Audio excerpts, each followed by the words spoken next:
റോഡിൽ നിന്ന് നടന്നു വരുന്ന ഒരാളുടെ മുഖം തിരിച്ചറിയാൻ പ്രയാസമുണ്ട്. കണ്ണിന് മുന്നിൽ ഒരു പാടമുള്ളിയതുപോലെ തോന്നുന്നുണ്ട്. കാഴ്ച മഞ്ഞിൽ കൂടി നോക്കുന്ന പോലെ മങ്ങി തോന്നുന്നുണ്ട്. രാത്രി കാലങ്ങളിൽ വണ്ടി ഓടിക്കുമ്പോൾ ഓപ്പോസിറ്റ് വരുന്ന വണ്ടിയുടെ ലൈറ്റ് കൂടുതൽ ബുദ്ധിമുട്ടുണ്ടാക്കുന്നുണ്ട്. ഈ വീഡിയോ കാണുന്ന മുതിർന്നവരായ പല ആളുകളുടെയും അനുഭവിക്കുന്ന ചില ബുദ്ധിമുട്ടുകളാണ് ഇതൊക്കെ. ഇനി പ്രായം കുറഞ്ഞ ഒരാളാണെങ്കിൽ നിങ്ങളുടെ പേരൻസോ ഗ്രാൻഡ് പേരൻസോ പറഞ്ഞ് നിങ്ങൾ ഇതൊക്കെ കേട്ടിട്ടില്ല. നമസ്കാരം, ഞാൻ doctor Arya Krishnan, consultant ophthalmologist, Ahalya hospital, Changanassery. എന്താണ് തിമിരം? നമ്മുടെ എല്ലാവരുടെയും കണ്ണിനുള്ളിൽ ജന്മന ലെൻസ് എന്നൊരു ഭാഗമുണ്ട്. ഈ ലെൻസ് വഴിയാണ് നമ്മുടെ കൃഷ്ണമണിയിൽ കൂടി വരുന്ന പ്രകാശം കണ്ണിന്റെ പുറകിലുള്ള റെറ്റിന അഥവാ ഞരമ്പിൽ കൃത്യമായി കേന്ദ്രീകരിക്കുകയും അതുവഴി ക്ലിയർ ആയിട്ടുള്ള കാഴ്ച സാധ്യമാവുകയും ചെയ്യുന്നത്. തിമിരം ബാധിക്കുമ്പോൾ നോർമലി ക്ലിയർ ആയിട്ടുള്ള ഈ ലെൻസിന്റെ ക്ലാരിറ്റി നഷ്ടപ്പെടുകയും ഇതുപോലെ അതാര്യമായി തീരുകയും ചെയ്യുന്നു. ഇതുവഴി ലൈറ്റിന് കറക്റ്റായിട്ട് നമ്മുടെ റെറ്റിനയിൽ ഫോക്കസ് ചെയ്യാൻ ബുദ്ധിമുട്ട് വരികയും അതുവഴി നമ്മുടെ കാഴ്ച മങ്ങലാവുകയും ചെയ്യുന്നു. ഇനി എന്തൊക്കെ കാരണങ്ങൾ കൊണ്ടാണ് തിമിരം വരുന്നത്? പ്രായമായവർ കണ്ട തിമിരത്തിന് നമ്മൾ സീനിയർ കാറ്ററാക്ട് എന്ന് പറയുന്നു. ഇത് നമുക്ക് പ്രായമാവുമ്പോൾ ബോഡിയിൽ നോർമൽ ചേഞ്ചസ് വരുമല്ലോ. അതായത് തലമുടി നരയ്ക്കുക, ത്വക്കിൽ ചുളിവുകൾ വീഴുക, അതുപോലെ ഒരു നോർമൽ ഏജിങ് പ്രോസസ്സാണ്. പക്ഷെ നമ്മുടെ നാട്ടിൽ വർദ്ധിച്ചു വരുന്ന ജീവിതശൈലി രോഗങ്ങൾ നിയന്ത്രണാതീതമായി പോകുന്നത് കൊണ്ട് ഇത് താരതമ്യേന പ്രായം കുറഞ്ഞ ആൾക്കാരിലും കണ്ടുവരുന്നുണ്ട്.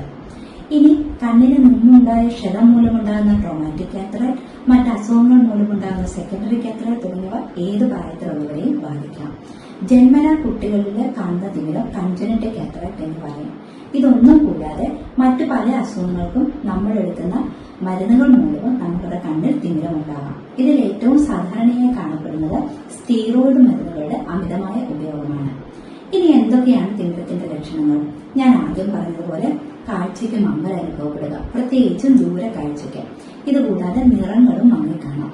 കാഴ്ചയ്ക്കുള്ള മൂടൽ തന്നെ വൈകുന്നേരങ്ങളിലായിരിക്കും കൂടുതൽ ബുദ്ധിമുട്ട് അനുഭവപ്പെടുന്നത്. വായിക്കുന്ന സമയങ്ങളിലും മറ്റു ജോലികൾ കാണുമ്പോഴും നമുക്ക് ലൈറ്റ് പോരാ, കൂടുതൽ ലൈറ്റ് വേണം എന്നൊരു തോന്നലുണ്ടാവാം. പ്രത്യേകിച്ചും രാത്രി കാലങ്ങളിൽ വണ്ടി ഓടിക്കുമ്പോൾ പ്രകാശം പടർന്നതുപോലെ കാണാം. ഇത് ഡ്രൈവിങ്ങിനെയും ബാധിക്കാം. അതുകൂടാതെ കണ്ണാടിയുടെ പവർ ഇടയ്ക്കിടയ്ക്ക് മാറ്റേണ്ടി വരിക. മറ്റു ചിലർക്കാവട്ടെ വെള്ളെഴുത്ത് കണ്ണാടി ഉപയോഗിച്ച് വായിച്ചുകൊണ്ടിരുന്നവർക്ക് ഇപ്പം കണ്ണാടിയെ വേണ്ടാതെ വായിക്കാൻ പറ്റാം. ഇതെല്ലാം തിമിരത്തിന്റെ ലക്ഷണങ്ങളാണ്. ഇനി എന്തൊക്കെയാണ് തിമിരത്തിന്റെ ചികിത്സാ മാർഗങ്ങൾ? താരതമ്യേന കട്ടി കുറഞ്ഞ തിമിരം കാഴ്ചയെ അധികം ബാധിച്ചിട്ടില്ലെങ്കിൽ നമ്മൾക്ക് കണ്ണാടി ഉപയോഗിച്ച് കാഴ്ചക്കുറവ് പരിഹരിക്കാം. പക്ഷെ തിമിരം ഒരുപാട് കട്ടി കൂടി അതല്ല ഇനി കാഴ്ചയെ നന്നായി ബാധിച്ചിട്ടുണ്ടെങ്കിൽ ശസ്ത്രക്രിയ മാത്രമാണ് പരിഹാരം. പക്ഷെ ശരിയായ രീതിയിലുള്ള ഭക്ഷണക്രമം, ജീവിതശൈലി രോഗങ്ങൾ കറക്റ്റായിട്ട് ചികിത്സിച്ച് കൺട്രോളിൽ നിർത്തുക, കൃത്യമായ വ്യായാമം, പുകവലി, മദ്യപാനം തുടങ്ങിയ ദുശീലങ്ങൾ ഒഴിവാക്കുക തുടങ്ങിയവയിലൂടെ നമുക്ക് തിമിരം പെട്ടെന്നുള്ള ഒരു പ്രോഗ്രഷൻ തിമിരത്തിന്റെ നമുക്ക് തടയാവുന്നതാണ്.